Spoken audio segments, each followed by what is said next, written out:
Today, we're going to look at Vicki Reynolds, The Zone of Fabulousness. And I really want your cold reaction to it. It really changed the way that I view burnout and the work that I do. And I'd really be interested in yours and other frontline professionals' opinions. But you'll actually put the link down below in the video if anyone wants to actually see it per se in screen. Yeah, we are low budget. We're a social worker and a nurse. We're doing things off a smell of an oily rag. All right, are you ready? Yes. Hi, I'm Vicki Reynolds. I'm an adjunct professor and a clinical supervisor, but mostly I'm a social justice activist, and my work is really trying to keep people who are working in the margins well and ethical so that we can be of use across time. So the idea of the zone of fabulousness, it's an alternative way to look at worker burnout. Instead of measuring the mental wellness of the worker, I'm interested in trying to center the person we're trying to serve, the person that gets called a client. So what I want to know is, are we holding ourselves close to our clients, or are we moving away? So what I think about is sometimes workers do get harmed in the work. I'm not denying that.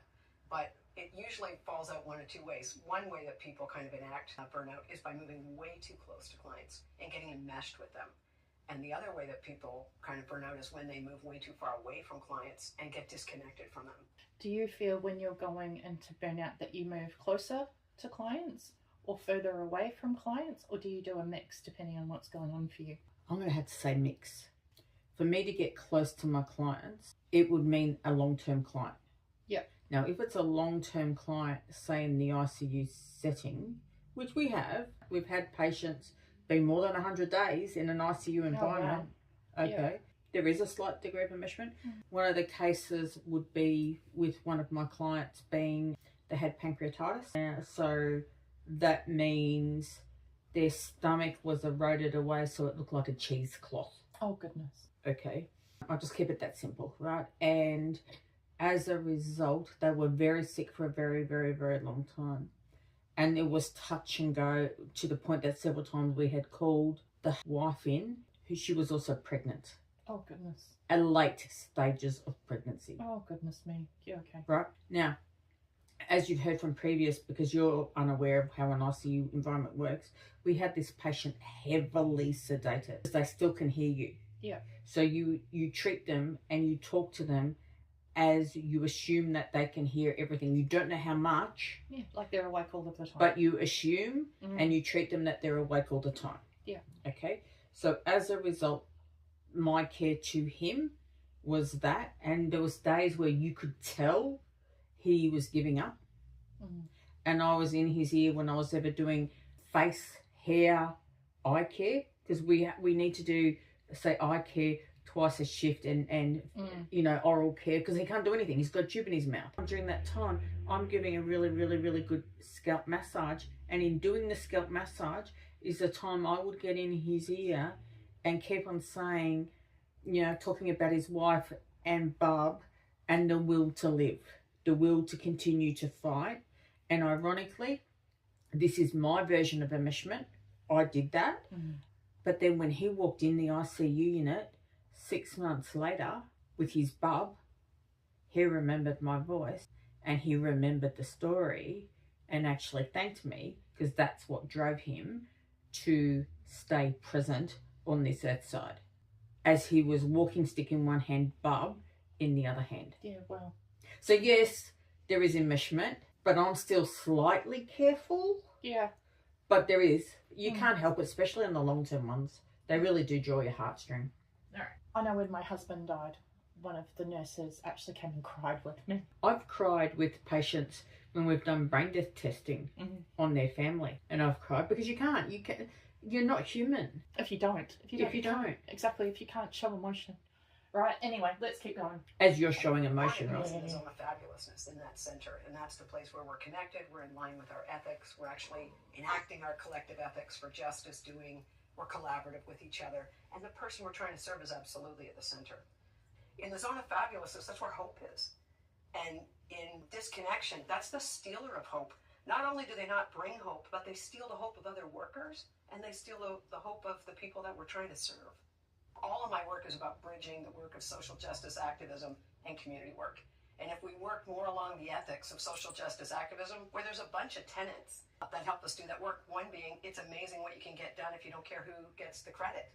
You know, when you're working with ideas like that, I think this solidarity and keeping each other in the zone of fabulousness is what we've done as activists since forever. I don't think this is necessarily an idea I've had. I'm just trying to articulate this or give some kind of frame to what we've always done with each other. What we've always known is we need each other to do this work, and all we have is each other.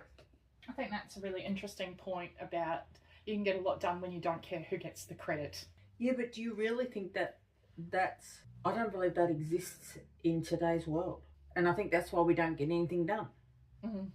We can't create change if we don't turn around and connect at community level and be a community first.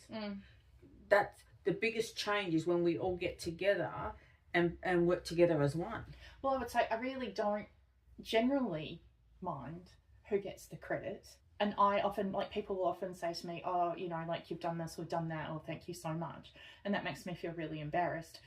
But what I do not like is when someone who hasn't done anything takes the credit. Yeah. If it's collectively shared between everyone or no one gets it, I'm aces. That's awesome. But if someone's like, oh yeah, I did that by myself, mate, fuck off. July 2026 in Australia, if we got together as a group, we would create more change than if we were trying to continue to fight the fight of any fight. Doesn't matter what the topic is, choose a topic, same scenario. We get more done if we work together, where the solidarity can create the change compared to trying to do it in isolation. Well, that's what we're trying to do. We're trying to get people together. But anyway, let's keep going. Let's go. So one way that folks burn out, if you want to use that language, is they move way too close to clients and they get taken with enmeshment. And this is where we start to create relationships that are way too intimate with clients, to the fact that they're actually transgressive. And when we're with enmeshment and we move too close to clients, sometimes workers situate themselves as heroes. And I always remind myself, a hero is someone whose one parent is a god and one parent's a human. So it's a pretty undoable position. But these are folks who, you know, they work hard and then they keep just working harder. It's kind of like they're shoveling water. They feel really ineffective, so they just keep working. But they move so close into clients that they lose track of all kinds of boundaries, and they work like lone wolves. You know, these are folks who say things like, I had to take a client home because I'm the only person they've got. As soon as you start to think you're the only person they've got. They also really diminish the work of other workers, and they only take on the work that feeds them. You know, like you clean the toilets and you start doing the session notes because I'm going to talk to people because I'm really relational. They really like me. You know? So when folks get... Okay, so when she was talking about you clean the toilet, you do this, you know, the task-orientated aspect, the first thought that triggers in my head, that's poor leadership. Because the best leader is the one who leads by example. I don't necessarily think she's actually meaning a leadership position. It's just like they situate themselves that they're the only one that can be with the client because that's the thing that they're good at and everyone else isn't good at that stuff. So they should be doing the other thing. So they, in their mind, are thinking that rather than actually telling them to go and do it. But yeah. See, the way I'm opposite is if someone really wants that patient, have that patient. Yeah. No problem, I'll take this. Yeah. I'm the exact opposite, which is weird as hell. I think for me, when I'm entering into this space where I'm like, I'm the only one that actually really cares about this person, and I'm the only one that can do that work. And if I'm not there, if I take a sick day, then who's going to do that work? You've got an ill-focused version or awareness of what your rapport with that client is because you believe that you're the only one who has that level. It's not just the rapport. It's more than that. It's almost like a savior complex. Like I'm coming in to save this person because I've got the skills to do it. So explain to me, is that savior complex worse than the rescue personality? Well, it's the same, right? That's the same. See, to me, savior's even worse. Oh yeah, I guess. Because to me, rescue personality, a lot of us have a rescue personality and people pleaser. Yeah. And we're trying to create healthy boundaries and it's a work in process, okay? And a work in motion. Okay, fine. But a saviour, to me, triggers a God complex. You think you're God. Yeah, that's it. Like the half God, half human. That's what she was saying beforehand, right? Okay. Enmeshed. They move way too close to people, and those relationships can be really intrusive. If we think about trauma symptoms, they can be intruding and crossing the boundaries of people, and it's really not attainable. Like they can't keep going on like that. And so they become really ineffective. And they're the folks who, when they cross these boundaries, they can get organizations investigated and shut down. These are folks who sometimes lose their job because it's so obvious they've gone way beyond the pale, but really diminishing the work of other workers. But the transgressions of intimacy make it very unsafe for clients, and they replicate things like sexual abuse, which is this real transgression of boundaries.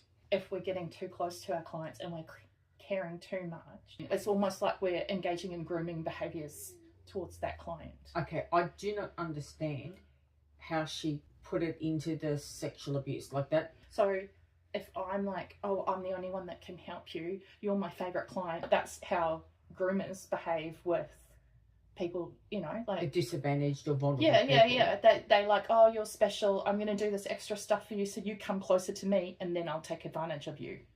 Whereas we're not wanting to take advantage of anyone, but we're doing that first part of getting really close to them, which is extremely inappropriate. Learning about this intrusive stuff, when folks get taken with enmeshment and moving too close into clients and getting enmeshed with them, is replicating things like sexual abuse. Safety is consistency and predictability across time. And so what happens, many of the folks we work with who've been oppressed, they understand what it looks like when someone transgresses boundaries. So as soon as one worker creates these special relationships, they have the one client they give cigarettes to or the couple of clients that they take out for birthday lunches, people know there's a special relationship that they have with those clients. And then everybody in the staff team and everybody that we're serving knows there's transgressions of boundaries here. The other staff are doing nothing about it. This is what it's like. Most sexual abuse is not a man you don't know jumping out behind a bush with a knife. It's usually an uncle. It's usually a family member who's well known. They take you they create a special relationship with one niece or nephew.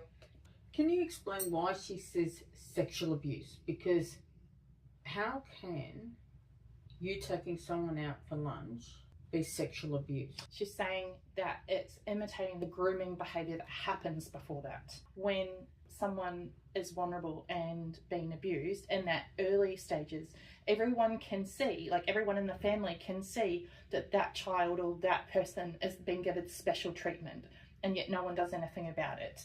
And she's saying that that's being replicated in a professional setting when, you know, the policies and protocols aren't that you take clients out for lunch or you don't give them cigarettes. And everyone can see that that particular client is being treated special or differently, but no one's doing anything about it.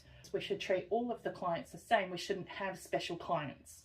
And that we should, as practitioners, if we see someone treating someone differently or special, we should be saying, hey, you can't do that. We need to be treating everyone the same or with equity. So is this in the social work industry? Because I do know enmeshment occurs, as I disclosed before, but I've never seen it be equated to grooming behaviour. Well, I hadn't until I saw this, but I certainly have had favourite clients. I don't like to, but it can happen. And then I really began to worry when I first heard this, you know, like, am I one or two steps down this path? And it's, I think, for many of us that have that more longer term work with clients, something we need to consider, because it wasn't anything I'd considered until I saw this. I mean, it's quite divisive what she's saying and confronting. It's a very big jump. I'm not saying it doesn't exist. She's talking extremes here. Most people, you would hope, would never do this because our training tells us not to. It was an eye-opener to what a slippery path that can be when you move too close to a client. But could that also be seen, all right, because let's talk about God, because to me this is God complex. Yeah, absolutely. Right? That's what she says in So to me it's almost, and I'll give you a different example. So in theatres, a woman had just delivered her baby. She ripped her uteric artery, okay, which required a hand up the vagina, obviously a gloved hand because she'd just come from labour and delivery, thrown into theatres. Yeah. Right? And hand had to stay in position until everything was going on, airway done. Right? Oh, goodness. Story that I've told you.